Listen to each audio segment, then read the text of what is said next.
আলহামদুলিল্লাহ রাব্বিল আলামিন ওয়াসসালাতু ওয়াসসালামু আলা সাইয়্যিদিল মুরসালিন আম্মা বা'দ ফাআউযু বিল্লাহি মিনাশ শাইতানির রাজীম বিসমিল্লাহির রহমানির রহিম আসসালাতু ওয়াসসালামু আলাইকা ইয়া রাসূলুল্লাহ ওয়া আলা আলিকা ওয়া আসহাবিকা ইয়া হাবিবাল্লাহ আসসালাতু ওয়াসসালামু আলাইকা ইয়া নবিয়াল্লাহ ওয়া আলা আলিকা ওয়া আসহাবিকা ইয়া নূরাল্লাহ। উপস্থিত হয়েছে মাদানী চ্যানেল বাংলার ধারাবাহিক অনুষ্ঠান যার নাম জীবনের মূল লক্ষ্য। যে যেখান থেকে আমাদের অনুষ্ঠান দেখছেন সকলকে জানাই একরাশ প্রীতি ও শুভেচ্ছা। আসুন শুরুতেই দুরুদে পাকের ফজিলত শ্রবণ করে নিই। হযরত সাইয়্যিদুনা শাইখ আহমদ ইবনে মনসুর রাহমাতুল্লাহি তাআলা আলাই যখন ওফাতপ্রাপ্ত হন তখন একজন সিরাজবাসী লোক তাকে স্বপ্নে দেখলেন যে তিনি সিরাজের জামে মসজিদের মেহরাবে দাঁড়ানো, আর তার পরনে শরীরে ছিল উন্নত মানের পোশাক, মাথার উপর মুক্তা খচিত তাজ শোভা পাচ্ছিল। স্বপ্নদ্রষ্টা বলল, হযরত কেমন আছেন? তিনি বললেন, আল্লাহ তাআলা আমাকে ক্ষমা করে দিয়েছেন আর আমার উপর দয়া করেছেন, আমাকে তাজ পরিয়ে জান্নাতে প্রবেশ করিয়েছেন। লোকটি বলল, কি কারণে যে আপনি এত ইজ্জত পেয়েছেন? সুবহানাল্লাহ। হযরতে আহমদ ইবনে মনসুর রাহমাতুল্লাহি আলাইহি বললেন, আমি তাজদারে মদিনা সাল্লাল্লাহু আলাইহি সাল্লামের উপর বেশি পরিমাণে দুরূদ পাক পড়তাম, বস্তুত এই আমলটাই আমার কাজে এসেছে। সুবহানাল্লাহ। জান্নাতের মধ্যে মর্যাদা পাওয়া যায় আমার নবী দুরূদ পাকের কারণে। সুবহানাল্লাহ। আল্লাহ পাক আমার নবী সাল্লাল্লাহু আলাইহি সাল্লামের দুরূদ পাকের কেমন ফজিলতি দান করেন যে কবরের মধ্যে বান্দা মর্যাদা পায় আমার নবী দুরূদ পাকের আমলের কারণে। আসুন নিয়ত করি জীবনে ইনশাআল্লাহুল কারীম দুরূদ পাক অধিক অধিক অধিক অধিক অধিক পরিমাণে পড়বেন ইনশাআল্লাহ, যেটা শেষ নেই। যখনই সুযোগ পাবো হাতে কাউন্টার, হাতে তাসবিহ নিয়ে বাস দুরূদ পাকের অসংখ্য বারকাত রয়েছে। দুরূদ পাক মুখের মধ্যে প্রভাব তৈরি করে, তাসির পয়দা করে।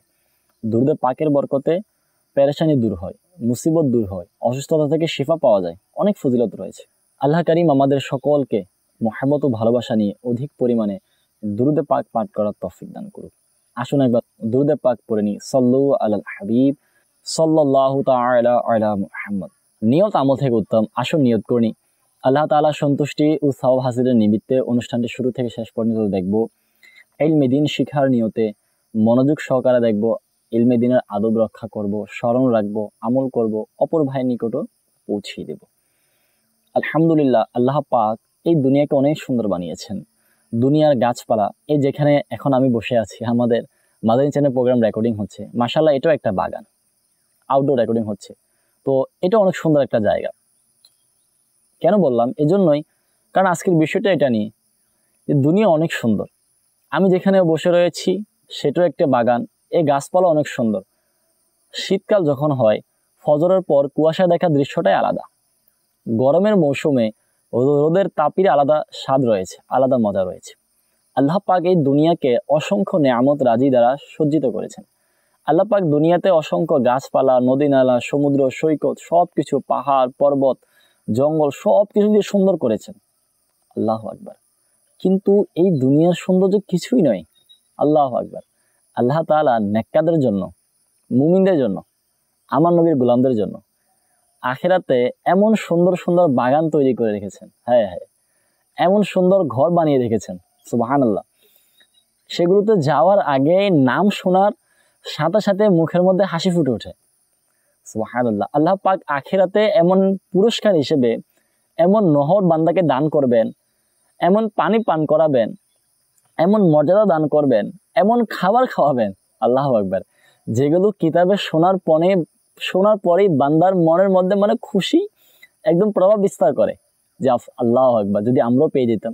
জি হ্যাঁ, আল্লাহ পাক দুনিয়াতে নেয়ামত তো রেখেছেন, কিন্তু দুনিয়ার চেয়ে হাজারো গুণ, লক্ষ গুণ, কোটি গুণ, যেটাই আমরা বলি না কেন, অর্থাৎ যেই নেয়ামত দুনিয়ার কেউ দেখে নাই, দুনিয়ার কোনো চোখ কখনো দেখেনি, দুনিয়ার কোনো কান কখনো শোনেনি, দুনিয়ার কোনো অন্তর সেটার স্বাদ অনুভূতি করতে পারেনি, দুনিয়ার কোনো বিবেক সেটাকে কল্পনায় আনতে পারবে না।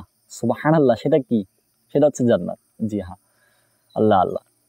জান্নাত এমন নেয়ামত, হায় হায়, জান্নাত এত সুন্দর। কিতাবের মধ্যে যখনই জান্নাতের আলোচনা আসে, জান্নাতের কথা আমরা শুনি, জান্নাতের আলোচনা পড়া হয়, তখনই মানে এটা মানে খুশিতে তো আত্মহারা যে সুবহানাল্লাহ, মালিক কেমন দয়ালু, আল্লাহ পাক কত নেয়ামত রাজি রেখেছেন, দুনিয়ার এত সুন্দর দিয়েছেন, না জানি জান্নাত কত সুন্দর হয়। জি হ্যাঁ, আজকের বিষয় হচ্ছে জান্নাতের নেয়ামত রাজি। জান্নাতের নেয়ামত রাজি, জান্নাতের নেয়ামত রাজি কেমন হবে, জান্নাতের নেয়ামতগুলো কে পাবে, বা জান্নাতের নেয়ামত পাওয়ার জন্য আমার আপনার করণীয় কি সে সম্পর্কে ইনশাআল্লাহ আমরা শুনবো। সুবহানাল্লাহ, আল্লাহ পাক জান্নাত সম্পর্কে, জান্নাত কেমন হবে বা জান্নাতে কে যাবে এ সম্পর্কে কোরআনে পাকের অসংখ্য আয়াত নাজিল করেছেন। আল্লাহ পাক জান্নাতের সুসংবাদ দিতে গিয়ে পঞ্চম পারা সূরা নিসার 124 নং আয়াতে আল্লাহ পাক ইরশাদ করেন, কনজুল ঈমান থেকে অনুবাদ, যে ঈমানদার নারী পুরুষ ভালো কাজ করবে সে জান্নাতের মধ্যে প্রবেশ করবে। আয় হায়, তাকে সামান্যতম ক্ষতিও করা হবে না। হাকিমুল উম্মত মুফতি আহমদ ইয়ার খান নঈমী রাহমাতুল্লাহ আলাইহি এই আয়াতের পরিপ্রেক্ষিতে বলেন, যে নারী পুরুষ সামর্থ্য অনুযায়ী নেক আমল করে এমত অবস্থায় সে মুমিন, বিশুদ্ধ আকীদা সম্পন্ন, তার প্রতিদান হচ্ছে সে কিয়ামত দিবসে হিসাব নিকাশের পরে জান্নাতে প্রবেশ করবে, তার আমল অনুযায়ী জান্নাতে স্তর লাভ করবে এবং তার উপর সামান্যতম অবিচার করা হবে না।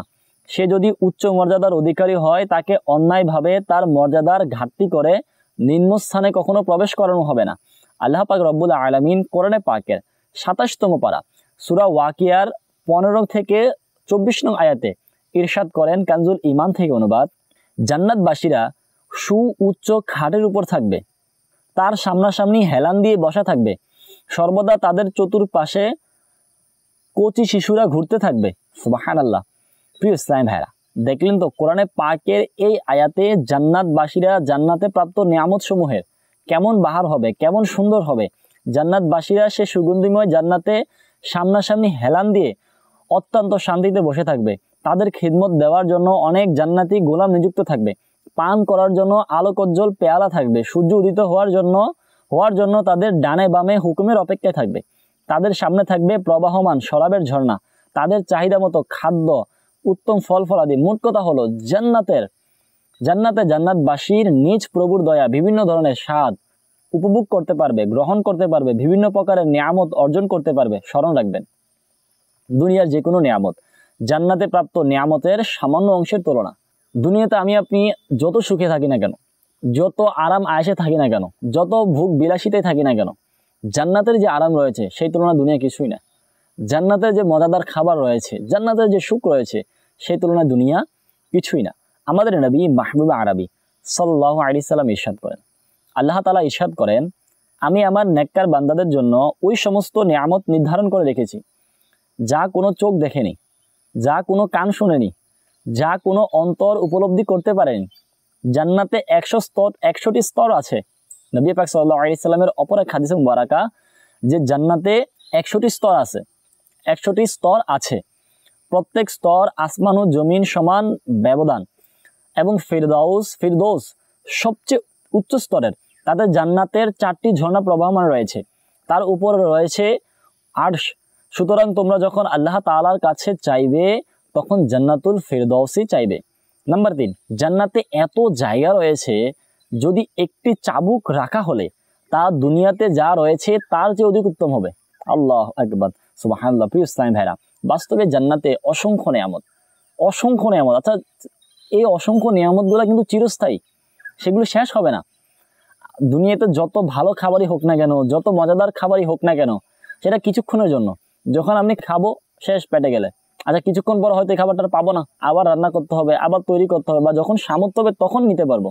আল্লাহু আকবার। আল্লাহ পাকের প্রতি আমরা কুরবান যে মালিক রব তাআলা নেককারদের জন্য আল্লাহ পাক আমাদেরকেও নসিব করুক। নেককার মুমিন বান্দার জন্য জান্নাতে এমন নিয়ামত রেখেছেন যেগুলো চিরস্থায়ী হবে, যেগুলো চিরস্থায়ী বান্দা মালিক হয়ে যাবে। বান্দার দুনিয়ার ভোগ বিলাসিতা তো কিছুই না। আল্লাহ পাক জান্নাতে যা দিবেন বান্দাকে, বান্দা সকল কিছু ভুলে যাবে। আল্লাহ তাআলা আমাদেরকেও বাস জান্নাতের একটি মকাম আমাদেরকে দান করে দিক। হ্যাঁ, জান্নাত চাই তো চাই আমরা, আমার নবী সাল্লাল্লাহু আলাইহি সাল্লামের প্রতিবেশিত যেন আমাদেরকে আল্লাহ পাক নসিব করে দেয়।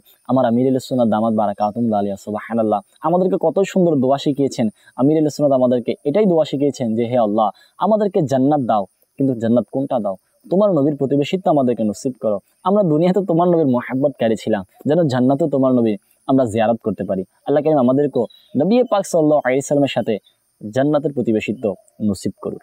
প্রিয় ইসলাম ভাইরা, জান্নাতের বাহার সম্পর্কে বর্ণিত রয়েছে, যদি নখ পরিমাণ জান্নাতের কোনো জিনিস দুনিয়ায় আসে তাহলে সমস্ত আসমান জমিন তা থেকে সজ্জিত হয়ে যাবে। যদি জান্নাতি কোনো অলংকার দুনিয়াতে পড়ে তাহলে সূর্যের আলো লুকিয়ে যাবে, যেমনইভাবে সূর্য তারকারাজির উপর আলোককে মিটিয়ে দেয়। যে জান্নাতে বিভিন্ন প্রকারের মুতির ঘর রয়েছে, যা এমন উজ্জ্বল মান ভিতরের অংশ বাহির থেকে আর বাহিরের অংশ ভিতর থেকে দেখা যায়। আয় হায় সুবহানাল্লাহ। জান্নাতের দেয়াল সমূহ স্বর্ণ, চাঁদি এবং সুগন্ধিময় ইট পাথর দ্বারা তৈরি। সুবহানাল্লাহ। জান্নাতের এক ইট স্বর্ণের, অন্য ইট চাঁদির, জমিন জাফরান সমৃদ্ধ কঙ্কর সমূহ মূর্তি ও ইয়াকুত পাথরের হবে। সুবহানাল্লাহ। এক বর্ণনা রয়েছে, জান্নাতে সাদানের এক ইট সাদা মতি, এক ইট লাল ইয়াকুত পাথরের, একটি সবুজ জবরদস্ত পাথরের, মুশকের ইট, জাফরান মিশ্রিত ঘাস, মতির কঙ্কর, আম্বরের মাটি।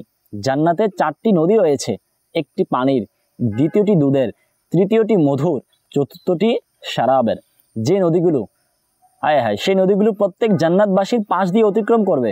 সেখানকার নদীসমূহ জমিনের ভিতরে নয় বরং ভূপৃষ্ঠে। নদীর এক পার্শ্ব মতি, অন্য পার্শ্ব ইয়াকুত পাথরের, তলদেশে খাঁটি মুশকের হবে। সুবহানাল্লাহ। তলদেশ খাঁটি মুশকের হবে।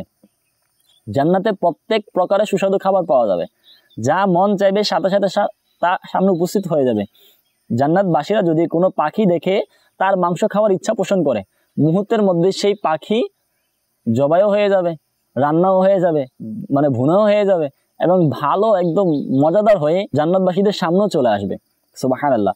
যদি পানি খাওয়ার ইচ্ছা হয় তাহলে পানি ভর্তি গ্লাস হাতে চলে আসবে, সেখানে পরিমাণ মতো পানি, দুধ, মধু, শরাব ইত্যাদি সব থাকবে। জান্নাতবাসীদের চাহিদা থেকে 1 ফোঁটাও বেশি হবে না, আবার 1 ফোঁটাও কম হবে না। পান করার পর সেই গ্লাস আবার আপন জায়গায় চলে যাবে। সুবহানাল্লাহ। একটি সুগন্ধিময় ঢেকুর আসবে জান্নাতবাসীদের, সুগন্ধিময় আরামের ঘাম বের হয়ে সব খাবার হজম হয়ে যাবে। ঢেকুর এবং ঘাম দিয়ে মেশকের সুগন্ধি আসবে। সুবহানাল্লাহ। জান্নাত কেমন নেয়ামত! জান্নাতবাসীদের খাদিম কেমন হবে! হায় হায়। জান্নাতীদের গোলামও থাকবে, খাদিমও থাকবে। হায় হায়। কমপক্ষে প্রত্যেক ব্যক্তির খিদমতে 10,000 খাদিম নিয়োজিত থাকবে। প্রত্যেক খাদিমের হাতে একটি চাঁদির পেয়ালা, স্বর্ণের পেয়ালা থাকবে। প্রত্যেক পেয়ালায় নতুন নতুন রঙের নেয়ামত থাকবে। যতই খাবে কিন্তু স্বাদে কোনো ঘাটতি আসবে না, বরং বৃদ্ধি পেতে থাকবে। প্রত্যেক গ্রাসের মধ্যে 70 ধরনের স্বাদ থাকবে।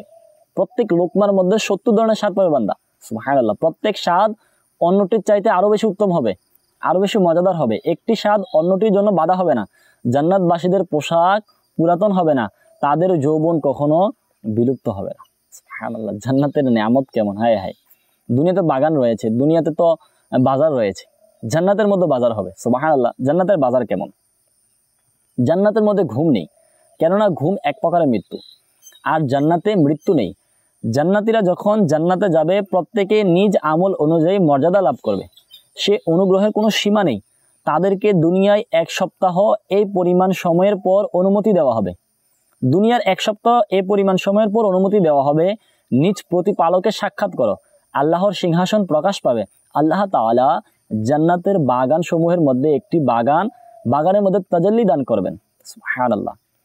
তাজাল্লি দান করবেন। জান্নাতীদের জন্য মিম্বর বসানো হবে, তাতে রয়েছে নূর, মুতি, ইয়াকুত, স্বর্ণ, চাঁদির মিম্বর, যেখানে নিম্নমানের কিছু দেওয়া হবে না, সব উচ্চ মানের থাকবে। আল্লাহ তাআলা দিদার এমন পরিষ্কার হবে, সূর্য এবং 14 তারিখের চন্দ্রের ন্যায় ঝকমক হবে।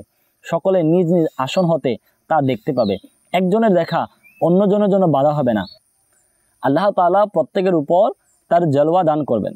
কাউকে বলবেন, হে অমুকের ছেলে অমুক, তোমার কি স্মরণ আছে অমুক দিন তুমি এমন এমন কাজ করেছিলে? দুনিয়ার বিভিন্ন অপরাধ স্মরণ করিয়ে দিবে। বান্দা বলবে, হ্যাঁ মাওলা, আমার মাগফিরাতের প্রশস্ততার কারণে তুমি এমন মর্যাদায়। বান্দা বলবে, হ্যাঁ মাওলা, আমার তো মনে আছে। আল্লাহ পাক বলবেন, আমার মাগফিরাতের প্রশস্ততার কারণে তুমি এমন মর্যাদায় পৌঁছে গিয়েছো।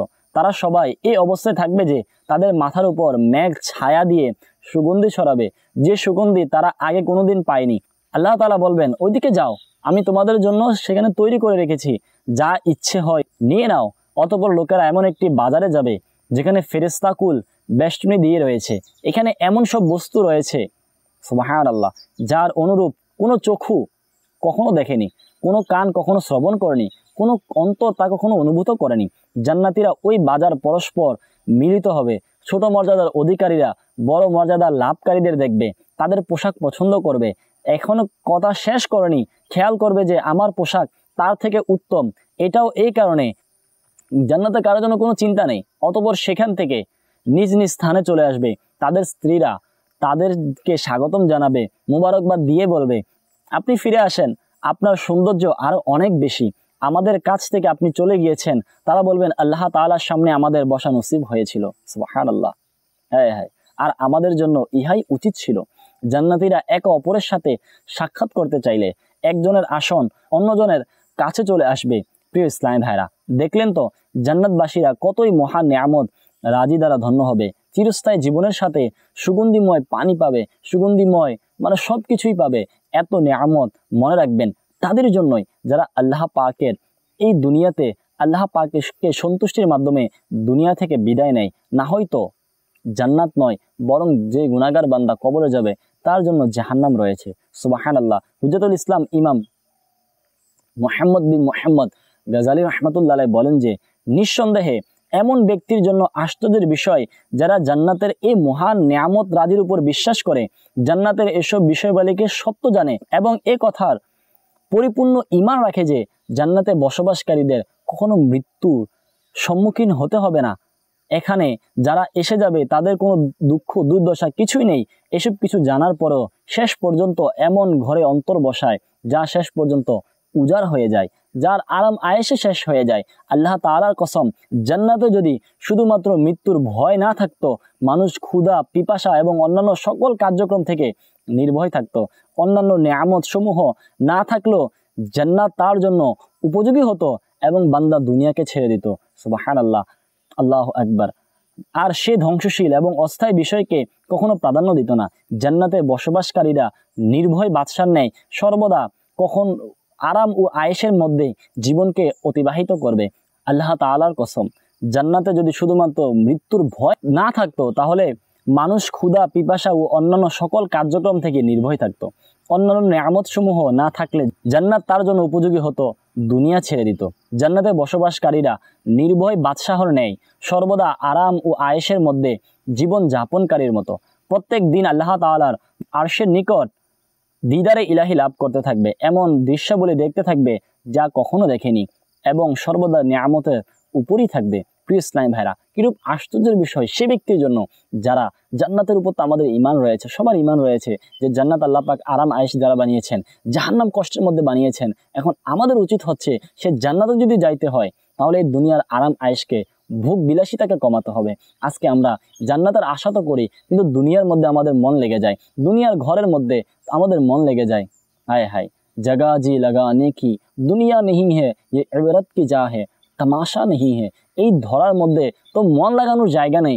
আমাদের আসল ঠিকানা তো আখিরাত, মুমিনদের আসল ঠিকানা। আলহামদুলিল্লাহ আমরা নবী পাকের গোলাম, নবী পাক সাল্লাল্লাহু আলাইহি সাল্লামের যারা গোলাম আলহামদুলিল্লাহ তাদের আসল ঠিকানা তো জান্নাত রয়েছে।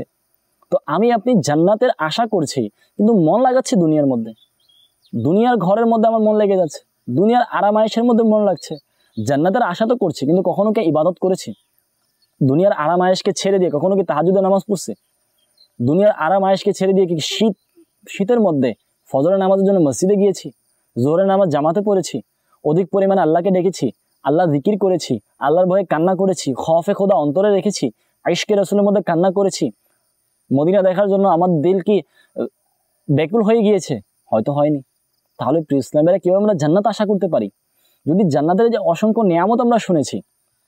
এখন আমাদের উচিত হচ্ছে জান্নাত পাওয়ার জন্য জান্নাতে যাওয়ার মতো ইবাদত করতে হবে, দুনিয়ার ভোগ বিলাসিতাকে কমাতে হবে, দুনিয়ার ঘর থেকে নিজের মনকে উঠিয়ে নিতে হবে। আল্লাহ কারীম আমাদেরকে সে বুঝ দান করুক। বর্ণিত রয়েছে চতুর্থ পারা সূরা আলী ইমরানের 133 নং আয়াতে আল্লাহ পাক ইরশাদ করেন, কাজুল ঈমান থেকে অনুবাদ, নিজ প্রতিপালকের ক্ষমা ও জান্নাতের দিকে দৌড়, যে জান্নাতের প্রশস্ত হচ্ছে আসমান ও জমিন সমপরিমাণ, যা মুত্তাকিদের জন্য তৈরি করা হয়েছে। সদরুল আফাজিল মাওলানা মুফতি মোহাম্মদ নাঈমউদ্দিন মুরাদাবাদী রাহমাতুল্লাহ আলাইহি বলেন, দৌড় থেকে উদ্দেশ্য হচ্ছে তাওবা, ফরজ আদায় করা ইবাদত বান্দিগি করা এবং একনিষ্ঠতার সহিত আমল করা, অর্থাৎ আল্লাহ তাআলার দরবারে তওবার সহিত ফরজ কাজসমূহ যেমন নামাজ, রোজা ইত্যাদি সহ অন্যান্য শরীয়তের বিধিবিধান একনিষ্ঠতার সাথে পালন করতে হবে। আল্লাহ তাআলার ক্ষমা ও জান্নাতের দিকে চলা, কেননা এই রাস্তা জান্নাতের দিকে নিয়ে যায়।